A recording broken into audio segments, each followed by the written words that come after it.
This doesn't, I think, cover everything. There are what are sometimes called natural evils. These are evils that result from just the way nature works in a way that doesn't in any obvious or understandable way result from human wrongdoing. Tidal waves, earthquakes, volcanic eruptions, things like this can devastate parts of the world and human lives in ways that, it's far-fetched to trace those to human activity. And to think about this, I think we need to back up a little bit and try to form a conception of how the world works overall, the natural order, if you like, that is set up by the laws of nature.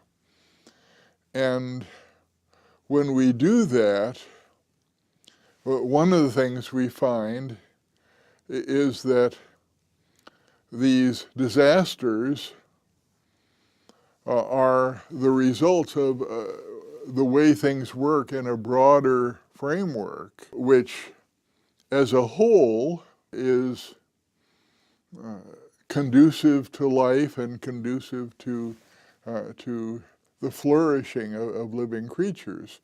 Well, take the example of earthquakes and volcanoes.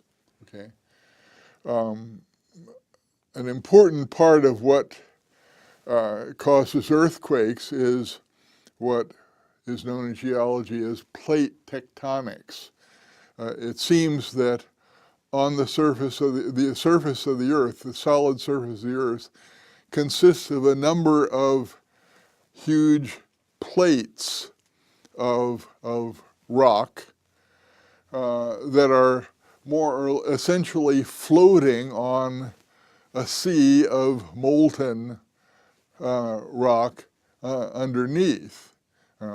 Geologists can talk about this in more detail, but that's the dime store version. That's the crude picture of it. And in fact, these plates are moving all the time because of movements in the underlying magma, the molten rock. And so down the center of the Atlantic Ocean, there's a zone where the plates are separating.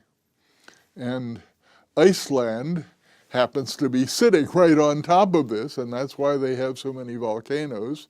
And a recent NOVA segment pointed out that there are a number of volcanoes in Iceland that have the potential to do very serious damage, not only to the Icelanders, but to all of us. I mean, the one that erupted and disrupted air traffic for a period of time, that was the small one.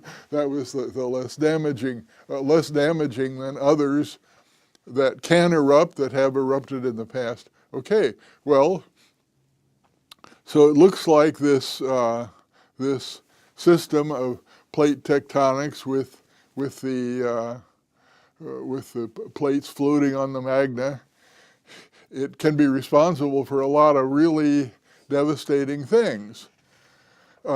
But, okay, without this, without a molten core to the Earth, well, for one thing, there would be no magnetic field, probably no magnetic field on the Earth, which we need to shield us from the incoming stream of cosmic radiation that otherwise would make life, or at least any form of advanced life on Earth, impossible. Now, does this mean we're back to Leibniz and this is the best possible world? Well, there's no denying that these volcanic eruptions or earthquakes and so on, tidal waves, they do serious harm to people, So in that sense, it's not saying everything is beautiful. but it's part of a system, a natural order that on the whole makes life possible for us and is beneficial. Um, much more can be said about this, but I think you can see the general kind of pattern that I'm looking at here.